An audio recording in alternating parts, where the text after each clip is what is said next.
Hello. Here we are at the live stream to celebrate the Process Emotion seasons. Season was one of them this year. So here at 13 Seasons, there's 13 seasons throughout the year, and every 28 days we switch which season we're celebrating.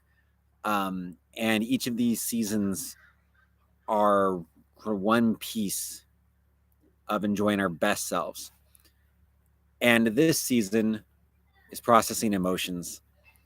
And it makes me so happy to be entering this season. This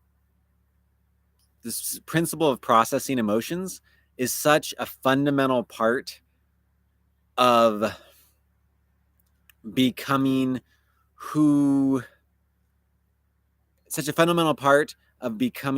we want to be. Too often, I think we think that we can become our best selves just by like sheer willpower, right? We're just going to set some goals and use willpower. We're going to just get there. But we don't take time to do introspection and figure out what emotions are fueling our current behavior and what emotions are fueling our current thought patterns and processing those, which sets us free and helps us really sort of naturally just flow to our best selves instead of like doing this willpower thing that only gets us so far and that oftentimes results in a lot of frustrated feelings. So I'm passionate about this topic. I'm excited we can talk about it today and that we can celebrate the fact that we now have 28 days to really hone in on this principle of processing emotions and use it really effectively. We'll be talking in particular about the idea of what happened to you. To borrow the phrase from the title of the book by Oprah Winfrey and Bruce D. Perry, that all of us had things happen to us. You know, sometimes it's easy to look at someone who's not acting the way we want them to act, and we think, what's wrong with you? But we can get so much farther at having real change if we say, what happened to you? And we can say that to ourselves. Not what's wrong with me? What happened to me? And find out and just be honest what we went through. That, you know, what did we go through that's led to where we are now? And we can find out, you know, what are we carrying with us from the way people have treated us? And then heal that and just move on. Not worry about it anymore. As we go through this, please use the comment section, the little chat section thing on the screen. This is the best experience when lots of people are asking questions and saying things and getting a conversation going. So I always have one eye on the little part in the screen. For me, it's down here that says, you know, questions people are asking. So I'm going to keep an eye there all the time. And at any moment when you want to add thoughts or questions or comments about what we're talking about, please put it there. And I will very happily, you know, address that in what we're talking about here. Okay, so when it comes to processing emotions, there are 5 principles. 5 core principles of processing emotions. I want to talk each of those really quickly. So the first one is correlate emotion and thought. So here's the thing. If you're trying to have a fly flying around me, he has emotions. If you're trying to, sometimes we think that we can just sort of control our emotions effectively the same way we control our actions, right? So like If I'm really mad at someone and I just feel like punching them really badly, I can control myself and choose not to punch them. It's very reasonable to control our actions that way. We can just put up a boundary for ourselves and say, I'm not going to punch this person and not do it. But emotions don't follow the same principles as actions. And when it comes to emotions, just turning them off and say, I'm just not going to feel that way doesn't work. The result you're likely to get from that is that you end up just pushing the emotion down into yourself, and it's still there. It's just like festering inside you. So with emotions, we don't want to do that. But it can be effective to control thoughts, right? To put it boundaries with thoughts. To just be like, I'm not going to think about that right now. I'm going to choose to think about something else. And so instead of trying to like directly go after emotions, it can be more effective to look at how thoughts affect emotions, how emotions affect thoughts, right? When we think about certain things, it brings up certain emotions. So if now's not a good time for those emotions, think about something else. If now is a good time for those emotions, it's a great time to think about those things and bring up the corresponding emotions. Also, emotions affect our thoughts. Like if you feel really hungry or something, right? It's going to be hard to like think about like doing math or something, right? Because your emotional state is I need to eat. So it's hard to deal with thoughts about high cognitive kind of thoughts like doing math. And so, but if we have a deep understanding and a deep mastery of how our emotions affect our thoughts and our thoughts affect our emotions, that's going to help make us like a master of emotion. The next thing is correlate emotion physiology or emotion in bodies. And the way this works is we're going to be thinking about, we got to acknowledge and be honest about how our bodies affect the way we're feeling and how our feelings affect the way our bodies are. And I think one of the tricks to this, one of the things that's part of this is remember that your emotions aren't who you are. What you're feeling is something you're experiencing right now. It's something that's like going through you, but it's not who you are. And I think sometimes maybe we might be afraid to be honest about how our bodies affect our emotions because we don't want our bodies to have that much control over who we are, right? So for example, if if you're like if you're really tired and because you're really tired you're feeling really like depressed or something, right? And you think that your feelings are who you are, then it can be kind of scary to think that tiredness would change who I am by making me depressed, right? If you're a woman and you're you're having your hormonal cycle with your menstruation is at a point in the month where you're having like really high emotional experiences. um I you might I've heard people say something effective like, oh well, that cycle doesn't really affect my emotions as like people think it does. It's just like in my head and I can just like choose not to have that happen. And maybe if that's the case, you might not be like honest about what's going on emotionally with yourself. And it's but perhaps the reason why you feel like you need to do that is because you think that your emotions are who you are, and it's scary to think that a menstrual cycle would change who you are. But it's not changing who you are because your emotions aren't who you are. It's just those the things that are happening in your body are affecting your emotions. Your emotions is something that the person you are is experiencing. And what's and if we can understand this, we can just be honest about what's happening in their bodies and be honest about the emotions that's bringing up and be okay with whatever we're feeling right now. And we can also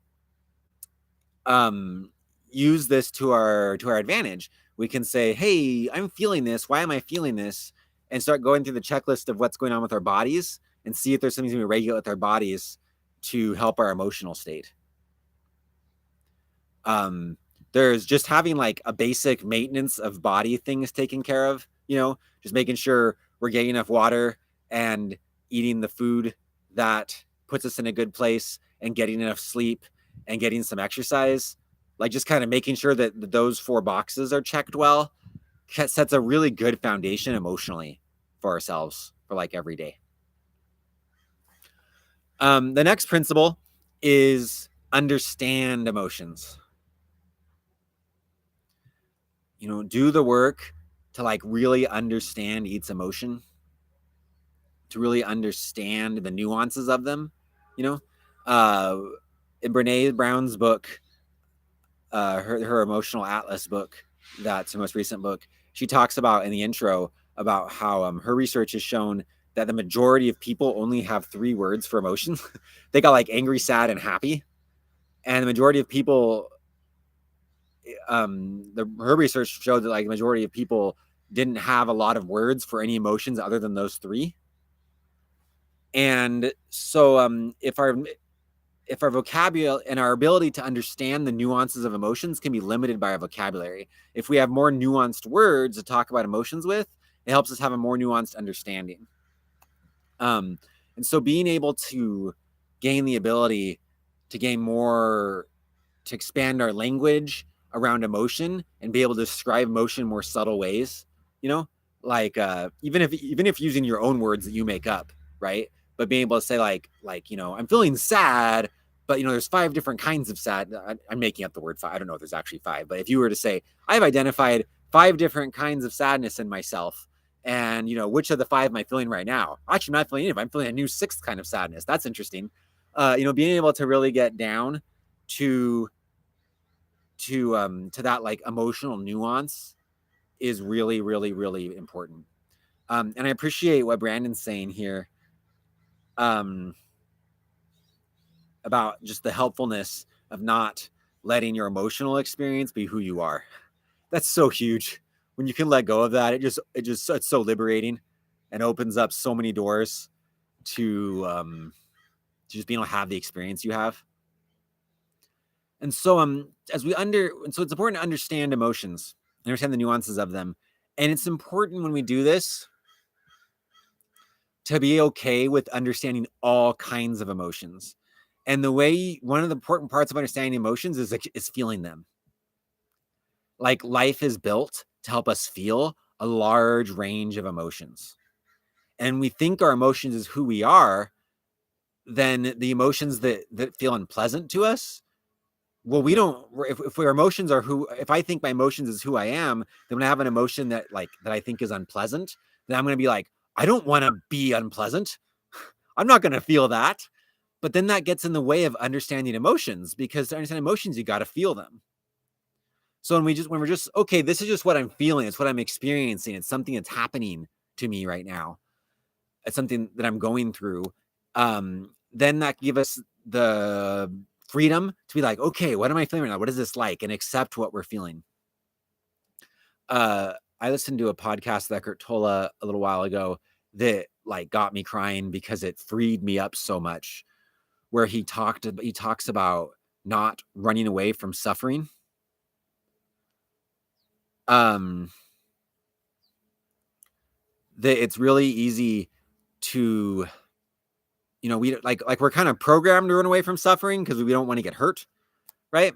But and sure, I'm all about like avoiding experiences that could bring on undue suffering, like if you've learned that touching hot things burns you, then please don't just go touching hot things because you don't want to avoid suffering. Okay. That's what I'm talking about. I'm saying once you have an experience that brings on emotions, and the emotions are the emotion of suffering, not to avoid that feeling, right? To let yourself say, I'm suffering right now, and lean into it. And Eckhart Tolle talked about something really interesting. He said that he feels like medieval Christians had an advantage that a lot of people don't have anymore today, which was really interesting. He said in the medieval ages, Christians would go around and they had images of Christ on the cross bleeding all over the place. And he said that he felt like that was a gift they had that we don't have anymore. I thought that was really interesting because in my life, I've oftentimes been like, ooh, like my religious tradition doesn't do images of Christ bleeding. I'm a believer in Christ, but we tend to want to just focus on like the resurrected Christ and not like have to deal with the unpleasantness of him bleeding. But Eckhart Tolle said that looking at Christ bleeding is a gift. And I was kind of, and he said, he doesn't really ascribe to any religion. He's sort of like into like just being spiritual and not having religion. And but even though he wouldn't call himself a Christian, he actually wears a crucifix because he finds the image of Christ on the cross bleeding to be so helpful to him. And the way he put it was this: he said, medieval Christians would like walk into a church or walk down the street and see an image of the man who's the everyman, right? See the image of God. This is the divine man, the man that we aspire to, the man we don't run away from, the man that like we look to as the ideal, and we look at him as the ideal and see him choosing to suffer. And Eckhart Tolle points out that if all of us as the everyman can just choose to be okay with suffering, take up your cross and follow him, if we can just choose to just be like, it's okay to suffer, and suffering isn't something I have to run for, but actually I can, choose to like lean into it. He talks about how that can be a really powerful, really blessed thing. Just accept suffering. And he talks about how suffering really is only a negative experience because we resist it. It's the resistance that's the negativity. When you just go, I'm suffering right now, and lean into it, it's not necessarily negative. I find that really powerful. And when I learned that, I felt so free by hearing him say that. I appreciate what Jamie and La Melissa One have to say. I appreciate this, Jamie, you talking about how that emotions don't last forever, right? This too shall pass. And this too shall pass. And so we don't have to be scared of it lasting forever. And if we're not scared of it lasting forever, then we can lean into it knowing that we don't have to we're not lean into it doesn't mean accepting that state forever. It means experiencing this right now. And I really like what Melissa says here, that it can be really powerful to use our language. Language affects thought, and thoughts affect emotions. And so if instead of saying I am angry or I am sad, because then you're like identifying as, you can say I feel angry. I really like that I feel this right now. It's really, really powerful stuff. When you're really intentional about what you say, it can really affect the way you experience on the inside. So yeah, we can understand emotions by experiencing all of them. And here's the neat thing: when you experience any emotion, your emotional bag gets bigger, right? It's like we all have a bag that we can hold emotions with, and our bag is stretchy. And when you feel the bag with any emotion, the bag gets bigger. So if I love someone, and because I love them, I experience love, my bag gets bigger. I have a bigger bag now. And I'm like, wow, my bag got bigger. That's so neat. I can feel things more deeply. But then that person hurts me. Maybe they hurt me deeply. And then I feel like hurt and disappointed and angry. And then because I experience those emotions, my bag gets bigger. Now I might be tempted, though, to never let myself feel love again because I don't want to get hurt like that again. But if I can find a way to be vulnerable, maybe put up some boundaries to protect myself while being vulnerable, and let myself experience love again, then when I experience love, I have a bigger bag now, and I can experience love in a deeper way. Then my bag gets even bigger. So many of us have been hurt, right? Maybe been hurt by a parent, hurt by a sibling, hurt by a romantic partner, hurt by a friend, hurt by an organization. And if I've been hurt, I have a gift. Because of that hurt, I can experience things more deeply. And if I can find a way to forgive and move on, and I like what from a quote Oprah says, which is, forgiveness is letting go of the hope that it could have gone any other way.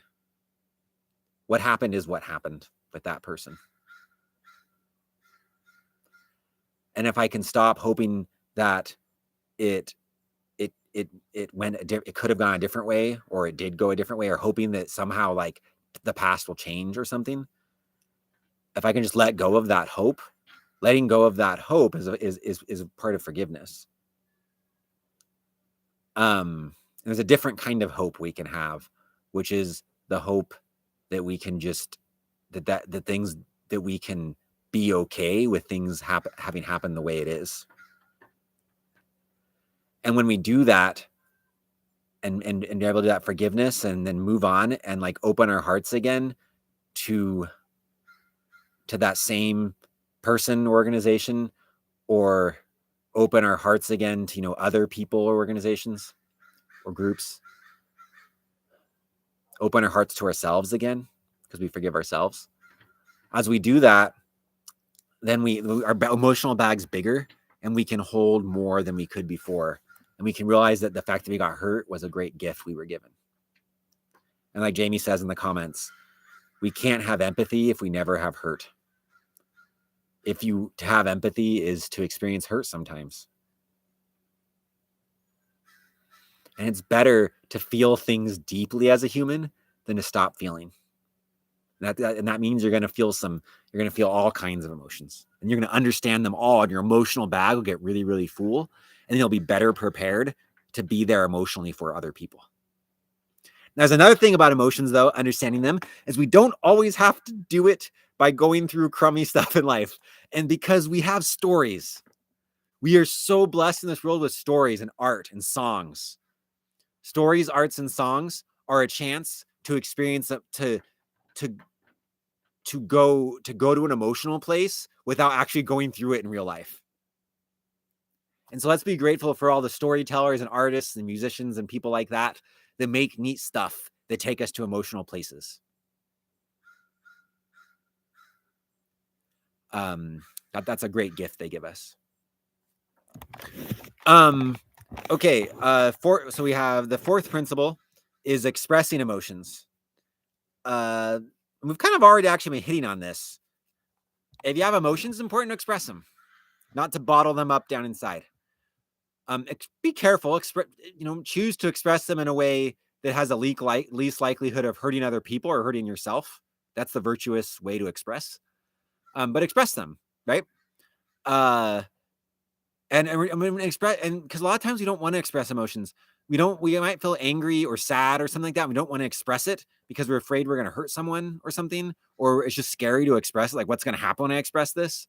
Maybe we've had an experience where we've expressed an emotion like that and it did hurt someone, or someone said to us like, "Hey, I don't want to deal with that right now." And they sent the message that it's not, we just might feel that expressing our emotion isn't safe, or that it causes problems in some way. But if we can find a safe way to express our emotions, that's great stuff. And that's how we get them out of us. We don't want to get them out of us. That's not fair. That's how we move through them to a new place. If we don't express them, they just stick around like hidden, like down inside us somewhere. We also, though, a lot of times we're afraid to express even the quote unquote good emotions, right? Like, we say that we like feeling joyful and loving and peaceful and happy, but we're afraid to express those emotions because we're afraid they won't last. It's like, well, if I like lean into that emotion, then it'll go away and then I'll be disappointed. Let's just be vulnerable and express it, and know that I feel really happy right now. I might not feel happy in an hour, but I feel happy right now, and I'm going to lean into that right now. So, express your emotions. If you feel happy, like, do a happy dance, sing, smile. If you feel love, like, act on that love and hug that person and tell them they're important to you. If you feel sad, let yourself cry. If you feel angry, I recommend expressing your feeling in a way that doesn't hurt anyone. So if you feel angry, you don't need to go to that person, yell at them. Maybe go be by yourself and do something to get the anger out, like chop some wood or exercise, or like draw angry drawings, or like sing an angry song, or listen to some angry, kind of music, right? Get it out.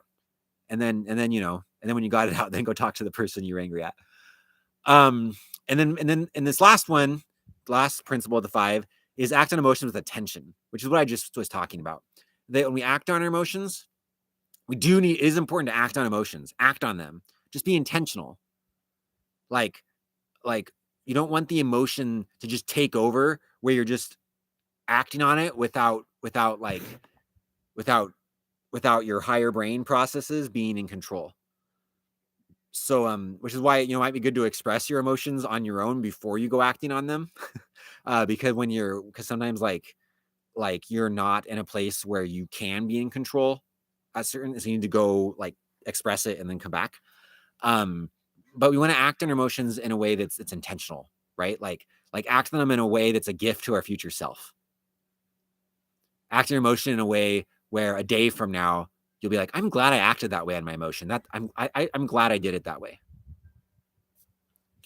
I like what Wendy says here. Journaling has saved my bacon when it comes to expressing emotions. It allows me to feel without hurting anyone else. Write and burn has truly been helpful. Yes, journaling's awesome. And when it comes to certain emotions, it can be helpful to journal and then destroy it. Some things are good to record and keep because it can be helpful to someone else to read that later. But other things, that's not, no one needs to read it later. It's just helpful to get it all out without any consequences because you're going to destroy it. So you can truly say it without consequences, write it all out and then destroy it. And there's something really therapeutic about destroying it that helps you move on. It's really powerful stuff. Tapping is a powerful way to express emotions, right? And you can tap and write at the same time. Now, there's another thing about tapping, though, is tapping is a rhythm. And this is really important. This is something they talk a lot about in the book. Any of Bruce Perry's books, read Dr. Bruce Perry's books. I've been referencing the one he wrote with Oprah a lot. There's another one that he wrote by himself. But his 2 books talk a lot about rhythm. In ancient tribal societies, he talks about how ancient tribal societies, like the really old societies, the tribal societies are the old ones, right? The big societies, which are like the societies that the kind of society I grew up in and that people on the internet watching this have probably grew up in. The big societies, that have like cities and states and countries, big societies Bruce Perry has found, tend to lose all their therapeutic tools. Whereas tribal societies, for the majority of human history, people have been tribal, right? Like the society is no bigger than like 150 people. That's like as big as there are people that you ever know about or care about, right? That's a tribal society. And tribal societies, Bruce Perry has found, kind of have a lot of the answers. Like in terms of therapeutics and in terms of dealing with trauma and in terms of getting along with each other in a way that works, tribal societies have a lot of things figured out. I mean, that's why they lasted so long. But then what tends to happen is in the last, ever since agriculture was invented, so in the last 6,000 years, in the last 6,000 years, about 6,000 years ago is when agriculture and writing started. Well, agriculture is actually older, but 6,000 years ago when writing started. And so when writing was invented, writing changed society because writing allowed people to interact in a bigger groups than 150. And so since big groups have come into power, big groups tend to find tribal societies and squash them. And when they do that, certain gifts get erased. But there's still some tribal societies left. We have the Maori people in New Zealand, the Aboriginal people in the center of Australia, right? Native American tribes, others. We still have these tribal societies, and it's such a gift that they still exist because we can learn from them. And Bruce Perry talks about how tribal societies, the way they deal with trauma is they have community. People aren't alone, right? There's 149 other people that you're around, and those people, you're really connected with them, and you have the kind of relationship when you can be vulnerable with each other. And tribal societies tend to have a lot of wisdom. They tend to not have a lot of rules, right? They're not so focused on rules. They're just so focused more on how their actions affect each other. And so it creates people are just kind of more connected in a way, where they can just sort of be more honest with each other. And so you have this connection with people who maybe are not as likely to shame you, who you can just sort of like be connected with, and you can have therapeutic experiences with. Dr. Perry talks about how therapy is really good. I mean, he's a therapist and he thinks it's great to go to therapy, but he says that that if he had a choice between someone going to therapy, once every other week, or just having a really tight-knit community, he'd rather than have a tight-knit community. Now, he'd prefer they have both, right? And as a therapist, what his approach is, he meets with the person who wants help, and then he also meets with everyone in their community. So he actually he works with people that are under deep trauma. So he's in pretty like intense cases. But he meets with the person who's deeply traumatized, and then he meets with their family, and then he meets with like the people at their church, and then he meets with their teachers and the people in their classrooms, their kids, and he meets with all the people in their lives and teaches everyone in their lives how to support the person better. Because he's found that the best therapy isn't like a meeting every other week. The best therapy is a bunch of small 5-minute experiences. The therapy is best in really small doses all throughout the day over time. And so if all the people around you know how to give that to you, which really comes down to just letting people bring up stuff when they want to and listening to them as long as they want to, and then when they change the subject, letting them and being okay with that. Kind of what, and that's kind of, and like maybe telling them what you're hearing them say and letting them be validated, and then being okay with moving on, not needing to stick with it if they're ready to want to move on. Because a lot of times people only have 5-minute windows they can handle with their trauma, and more than that is something they're not ready to do right now. And then once they have enough little 5-minute windows over enough time, they'll get to the point where they're ready to talk for longer. But so community, right? Tribal people have community, and that helps. Tribal people also have a cognitive framework to understand, to make sense of what happened. And this is what most modern therapy tries to do, and it's a really important piece, but it's only a quarter of the piece of what tribes do, because tribes do 4 things, and a lot of modern therapy only does 1 of the 4. And so your cognitive therapy is where you help the person like figure out a way with their thoughts to be okay with what happened. In a tribal thing, it's usually through some kind of religious tradition, right? So they have some kind of religious system or mythology that says bad things happen because of this, right? So like the mythologies tells them this is why bad things happen. They go, oh, okay, I'm okay that something bad happened because, our religion says that bad things happen for this reason. And so I know why. So it's okay. I mean, I know why it happened, right? They have a reason behind it. And so if we can have if we can say, oh, bad thing happened, but it served this purpose, then cognitively we're okay with it. And that's really, really powerful. The third thing that I see your question, Brandon. I'm going to come back to that in a sec. That's a good question. The third thing that tribes do is they sing and dance a lot. Most tribes have a weekly singing and dance meeting. And rhythm regulates. Rhythm helps people get into a place where their body feels safe. And then it helps, it just rhythm kind of automatically processes emotion. So when you're tapping, part of what that is it's a rhythm. That's part of why it works. Bruce Perry, whenever he's working with people, he usually has them take a dance class or a rhythm class of some kind while he's working with them.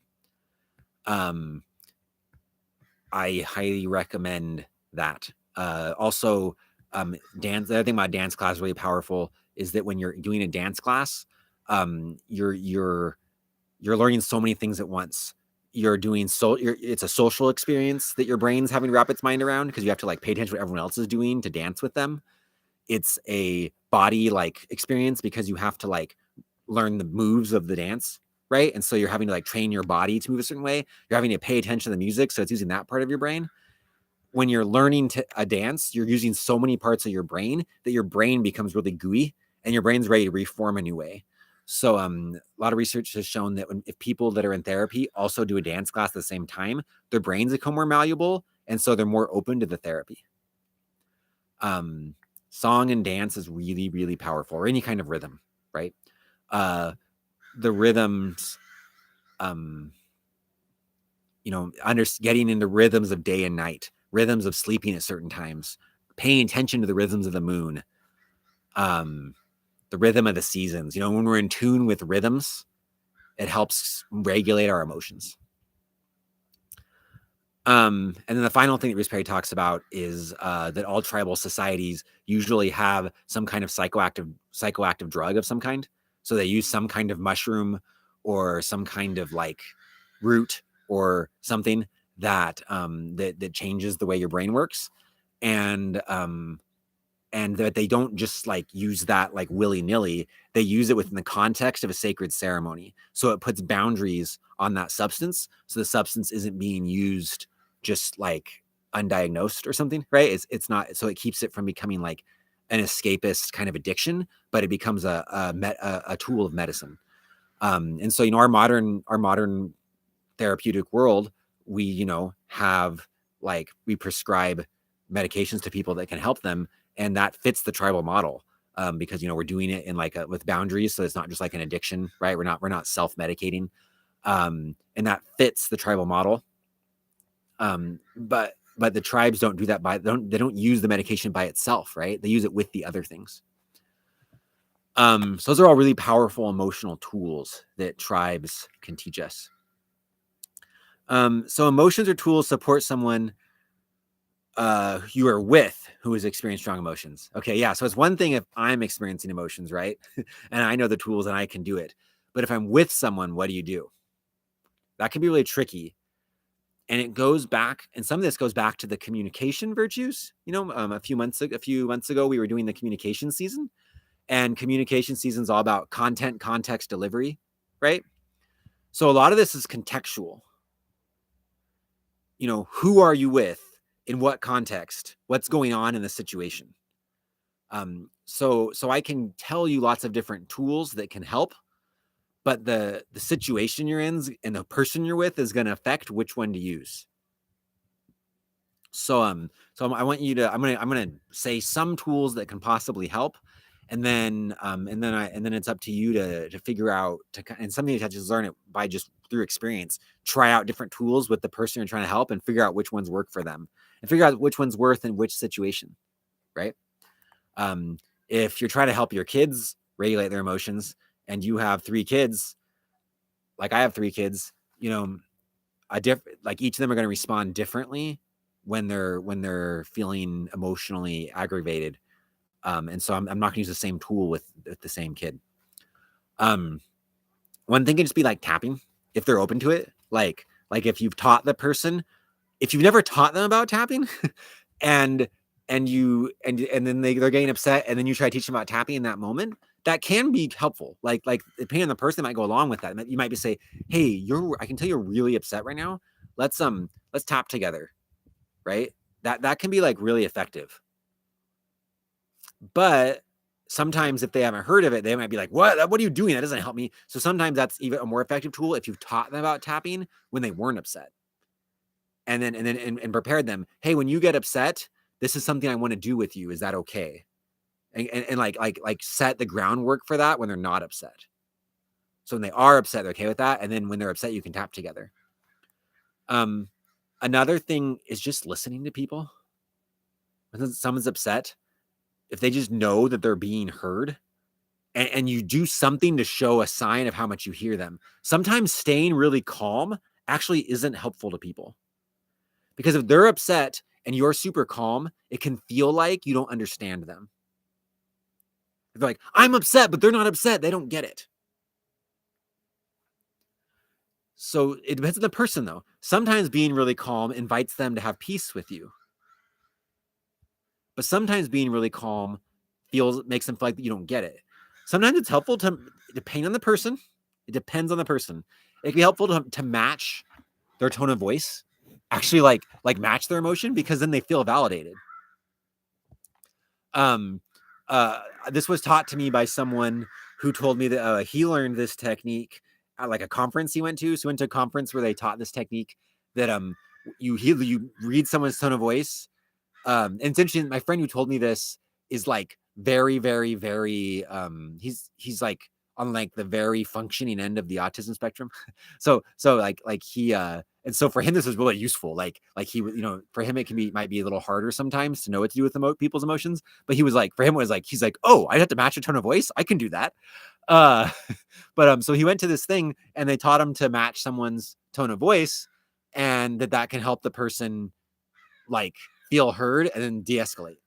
And so like the same day that he learned that during the day, and that night he went to like a town hall meeting. And at this town hall meeting, it was like a little political meeting. There was one person that was like thought differently than everyone else in the room. And this person like got up and just started yelling and got really, really mad. And everyone was super uncomfortable, right? Because everyone else in the room's thinking like, I disagree with them and they're really upset. I don't know what to do. So everyone like felt helpless and it was super awkward. But my friend, because of his technique, he just stood up and looked at me and said, if I hear you correctly, you're really mad because you're feeling this and you feel like no one's hearing you and you feel like there's nothing you can do about it. And he said, the guy went, yeah, that's how I feel. And then he instantly just stopped being mad and just sat down and had a great time.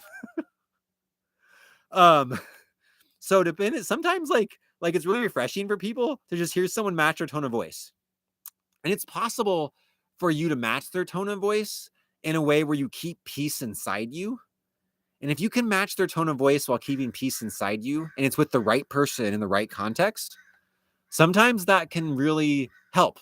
Because like by matching their tone of voice, they feel like you're getting the same page as them, and then they can feel the peace you have underneath that.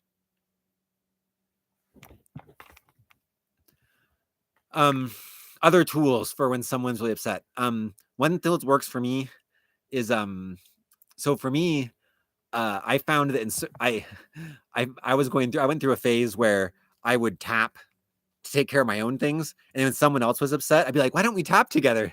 And in certain relationships that just made the person angry.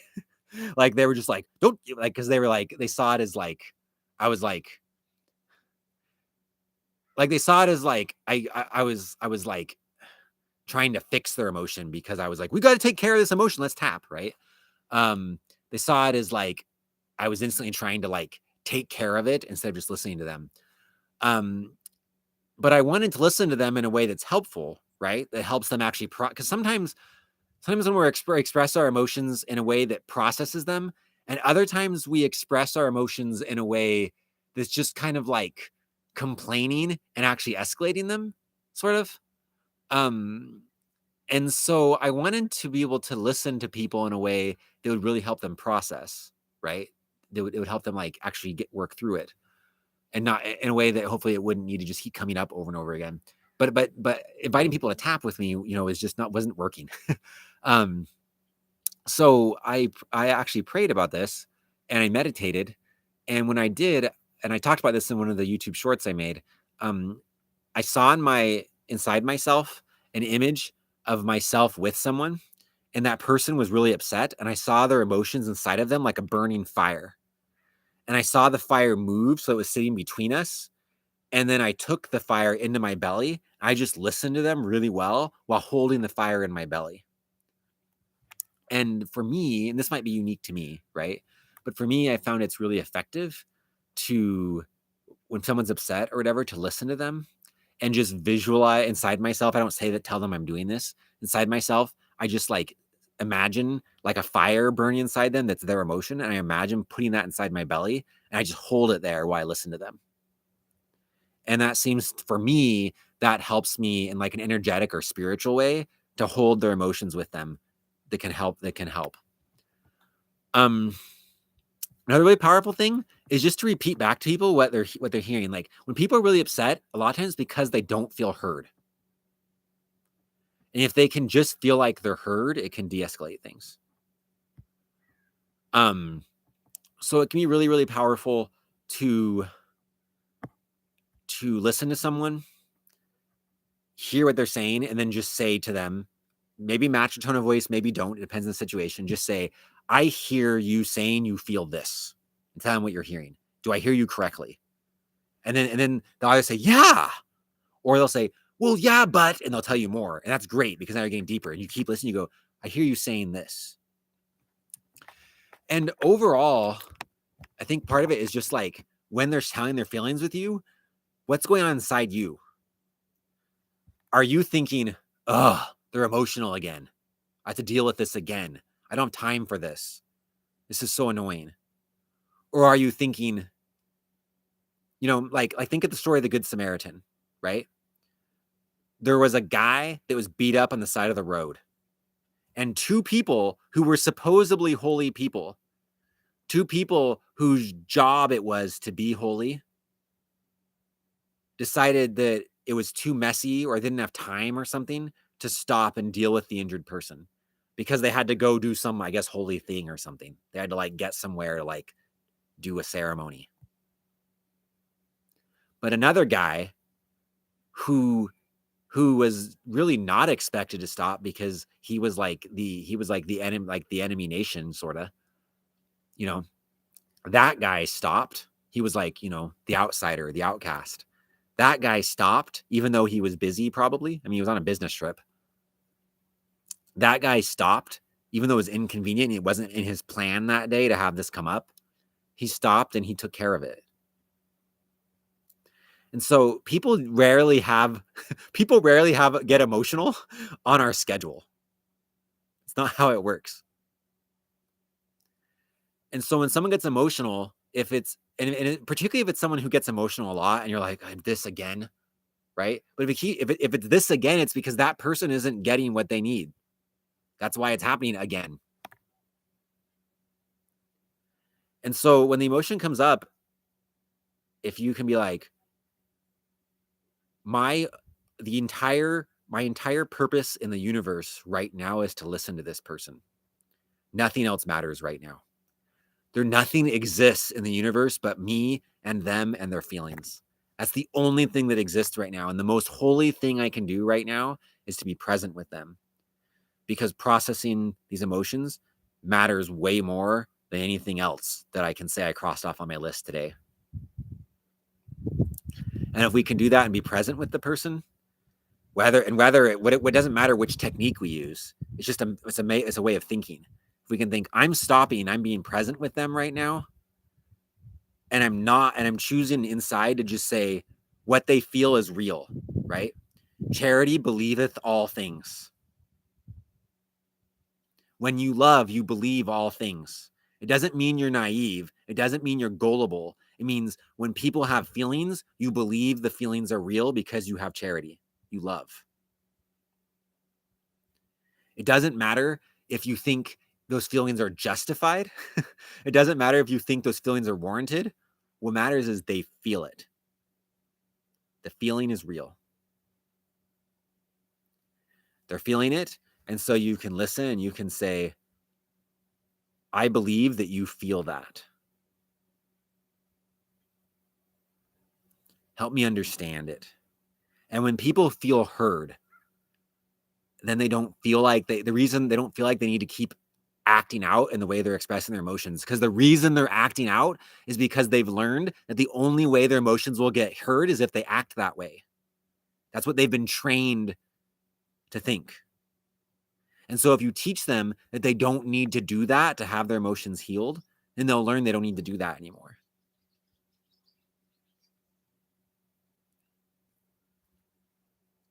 And then healing happens.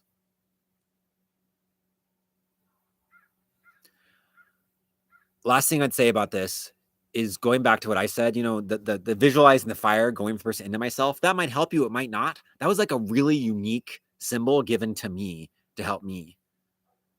And so at the end, go to your higher power.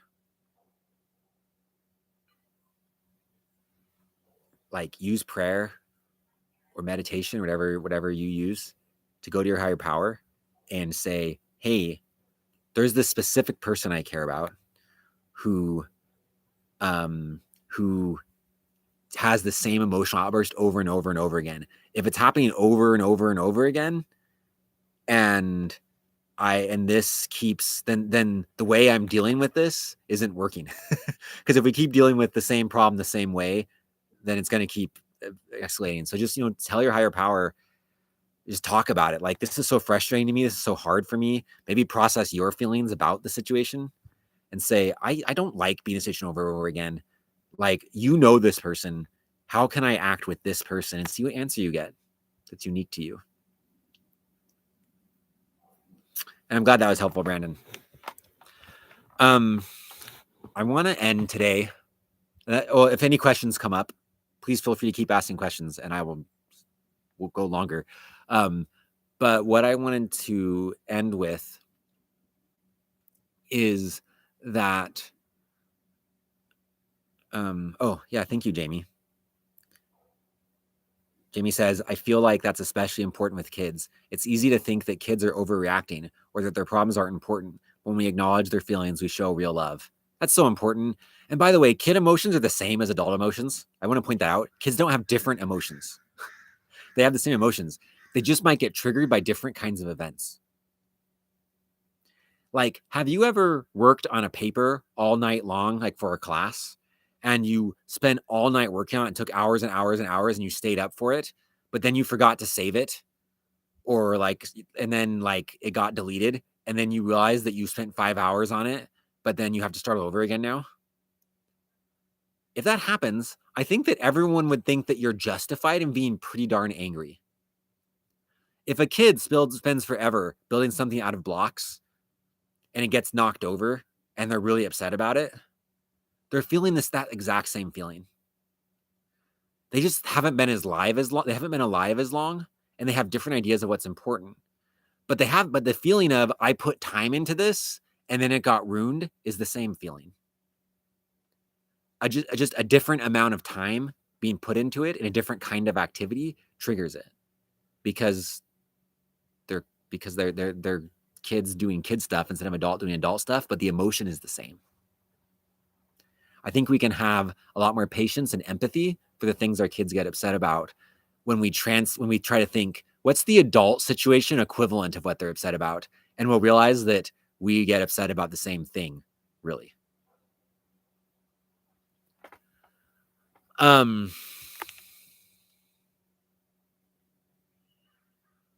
I would say this too, please say sorry to kids. There's this idea in our society that we're not supposed to say sorry to kids, that it makes adults weak or something. I've heard many different kids and teenagers say this to me, that they're so frustrated that when adults make mistakes, they don't say they're sorry, but when kids make mistakes, they're expected to say they're sorry.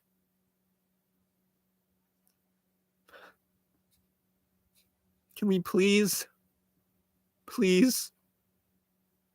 suffer the children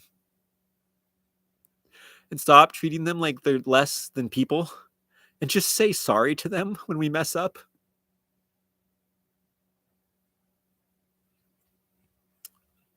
Our example will help them say sorry. And it's okay to say sorry to kids, to put our issue. I know it feels awful when you get in a dispute with a kid and you say you're sorry and they don't say they're sorry. That's no fun. But if they don't say they're sorry, it's because they're not grown-ups and they haven't been taught to say they're sorry. Okay. Like, they haven't learned it well enough yet. You're the adult that knows better. Say you're sorry. Put all of don't say you're sorry, but put your stuff on the shelf. They've hurt you. Put that on the shelf. You're a grown-up. Say you're sorry. And then say, now I'd like to get my stuff.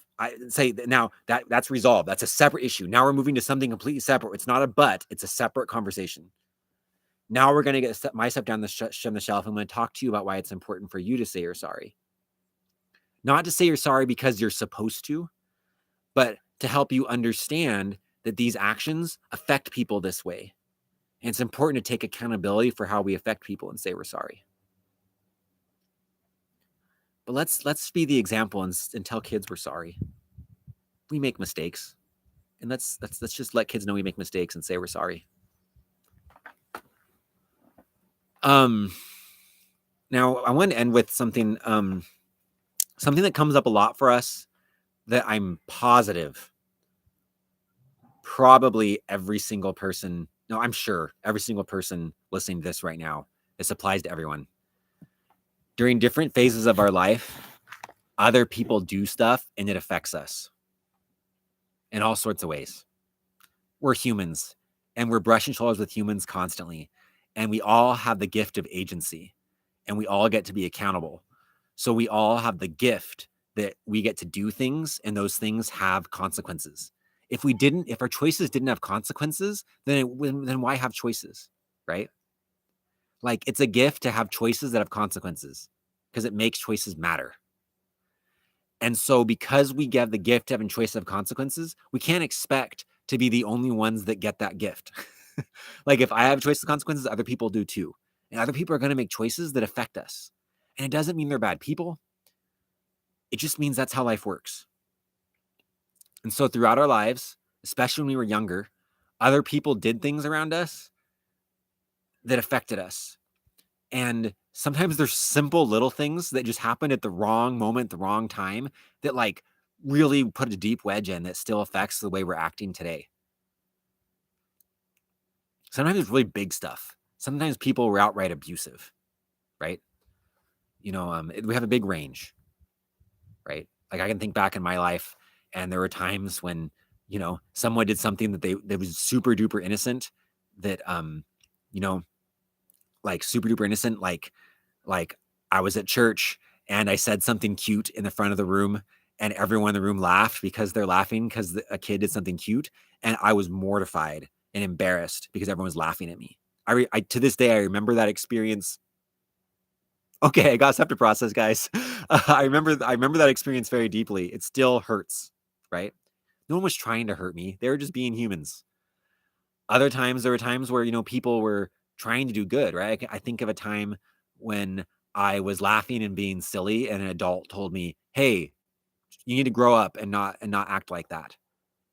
And it hurt deeply because I was just having fun and being my truest self, and I was told to stop it.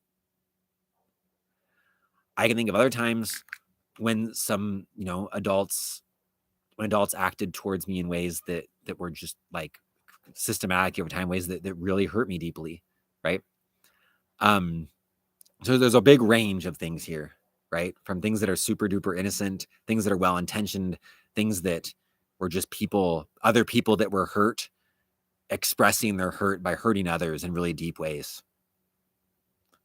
And that's just the reality of being a person with other people. We can't change that happened. It just did. In fact, the fact that it happened made our emotional bag bigger. And that can be a gift. It's just the way it is. We can just accept it. Jesus is just on the cross, choosing to be there, bleeding.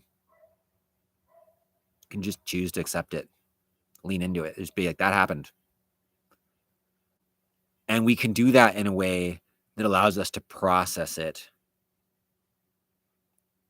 so that in our memory, we know, like intellectually, we know that thing happened, but emotionally, it's like it didn't happen.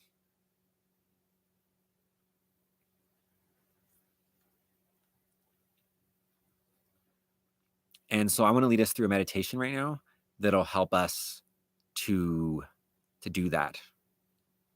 And I'm going to do this in connection. We'll do it, in one meditation, we're not going to take care of every single moment like that. Each of us will probably will to some degree. Remember, a lot of times therapy comes best in little 5-minute chunks, right? So to some degree, we'll take care of something. But there'll still be more work to be done after this. And you can, whatever method you want, you can keep working on it. And if you want to, you can always bring this live stream will be on forever, and you can always bring it up again and, scroll through to the when this meditation starts and do this, multiple times if you want to. So let's do this. I'm moving my laptop because I've been cross-legged to hold my laptop up, and I don't want to be cross-legged for this meditation. So I'm going to move it like this, so I'm a little bit higher up looking down at y'all. I hope that's not a problem. Okay. So let's do this. Close your eyes. Breathe. Actually, let's open our eyes and pay attention to the space you're in. What do you see in the space you're in?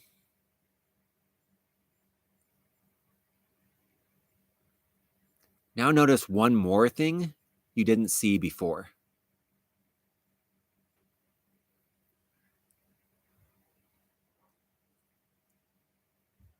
What do you hear in the space you're in?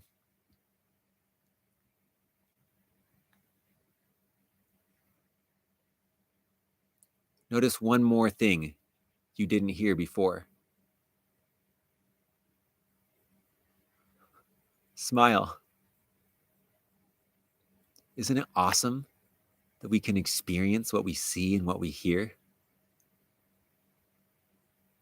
What do you smell?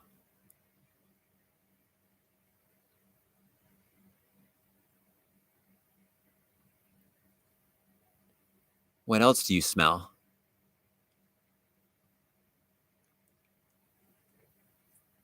What do you feel with your touch right now?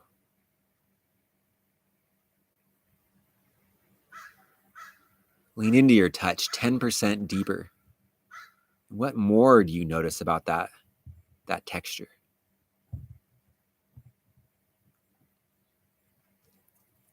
Life is good. It's good to get to sense things. It's awesome to use our spiritual senses to sense amazing, transcendent things. And it's also transcendent to lean into our physical senses and not need to move towards anything or do anything to have an experience, but just let our senses notice things.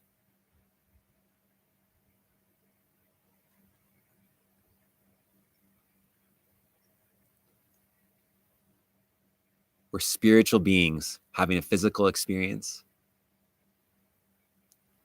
Lean into that physical experience. Let your spirit experience it.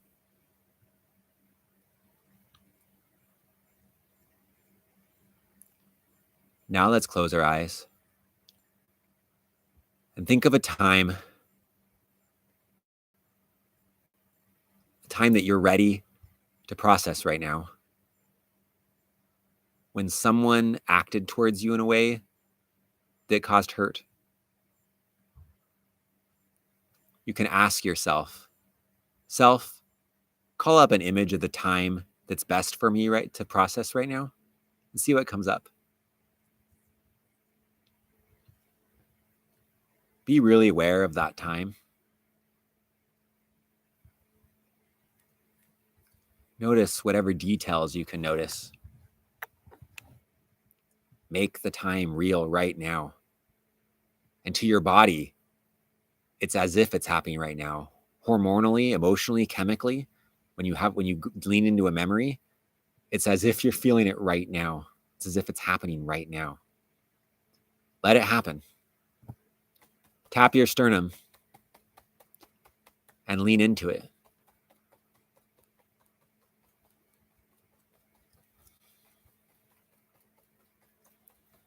Give yourself the gift of giving yourself permission to fully feel what happened. It's okay that you feel whatever you feel about it.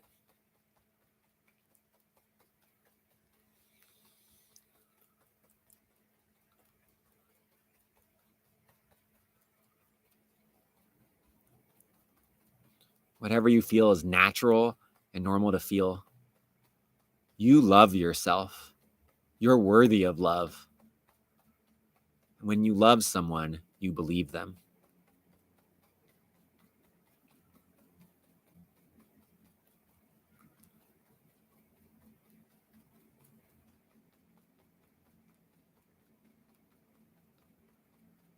So fully feel the feelings of that experience.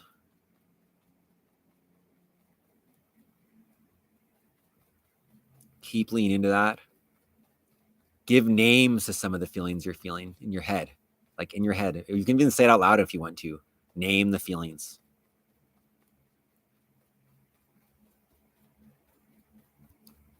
If you don't have a word for the feeling, you could kind of like give it a name right now. You could be like sadness that's also a little bit of anger and it's colored green. I don't know, however you want to describe it, just describe the nuance as best as you can.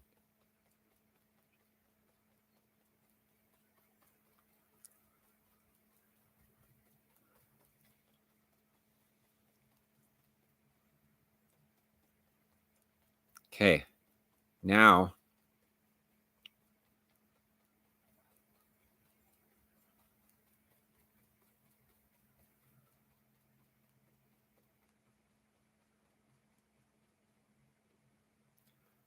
I want you to imagine that experience went differently.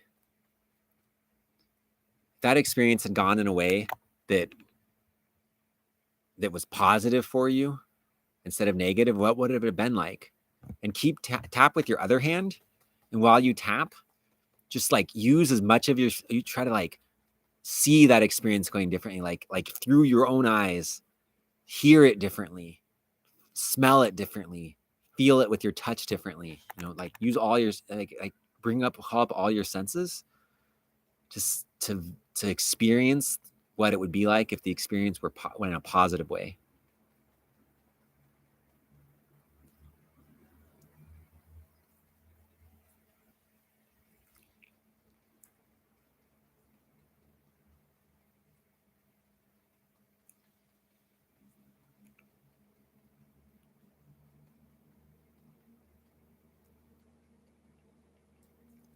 Let yourself fully feel all the high frequency emotions that come with that different way that it went.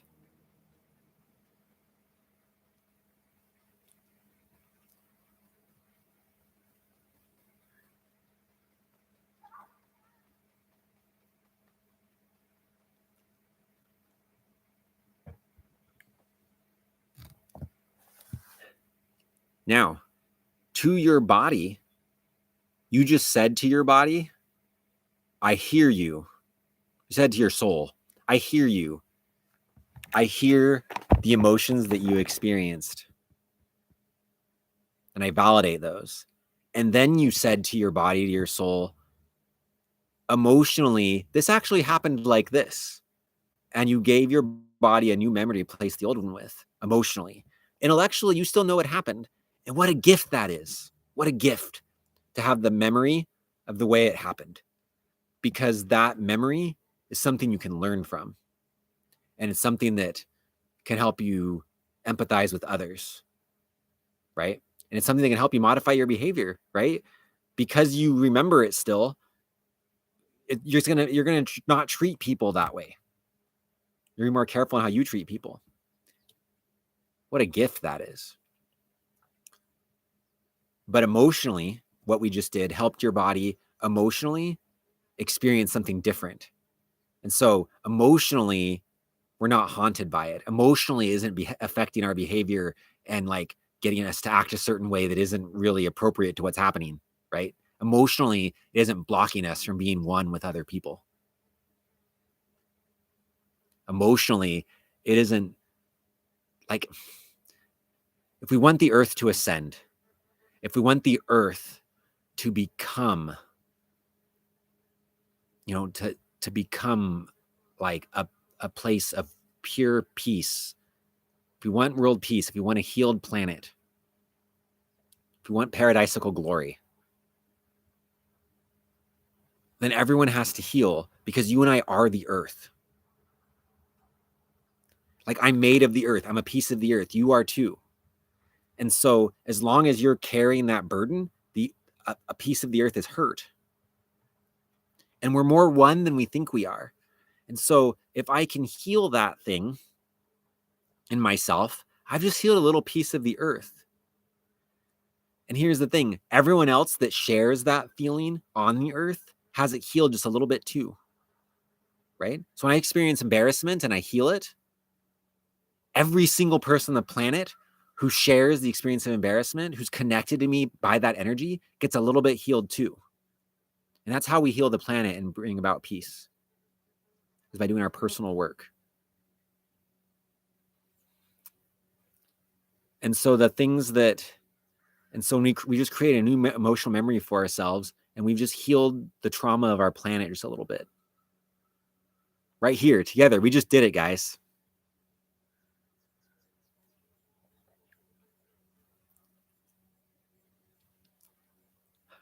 Good job. Good job bringing about world peace. Good job, everyone. I think that's about it for today. I'm going to stay on for just a second in case anyone has any more questions they want to ask or anything. But thank you for sharing this healing with me. Thank you for sharing this light with me. Thank you for helping the planet with me. And keep enjoying your best self, one season at a time. Goodbye, everyone.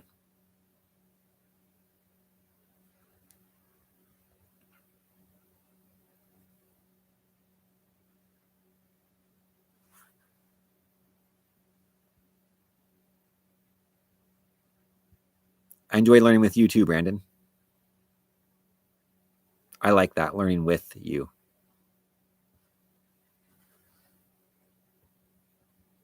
I thought it was great too, Jamie.